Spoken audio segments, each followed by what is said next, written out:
அனைவருக்கும் இனிய காலை வணக்கம். இன்று 24/1/2024. இன்று பிறந்தநாள் காணும் மற்றும் கல்யாண நாள் காணும் அனைவருக்கும் எனது வாழ்த்துக்களுங்க. இன்று தமிழ் மாதம் பார்த்தீங்கன்னா தை 10, முஸ்லீம் மாதம் ரஜப் 12ங்க. இன்று சுபமுகூர்த்த தினம். இன்றைய நல்ல நேரம் பார்த்துடலாங்க. காலை 9:30 முதல் 10:30 மணி வரை, மாலை 4:30 மணி முதல் 5:30 மணி வரை.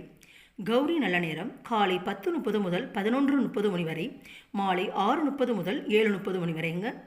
இன்றைய ராகு காலம் பார்த்துடலாம். 12 மணி முதல் 1:30 மணி வரை, குளிகை 10:30 முதல் 12 மணி வரை, யமகண்டம் 7:30 முதல் 9 மணி வரை, கரணன் 6 முதல் 7:30 மணி வரைங்க. இன்று திதி சதுர்த்த திசி, சூலம் வடக்கு, பரிகாரம் பால், சந்திரா அனுஷம். இன்றைய ராசி பலன் பார்த்துடலாங்க. இன்று பார்த்தீங்கன்னா மேஷம் வெற்றி, ரிஷபம் தனம், மிதுனம் ஓய்வு, கடகம்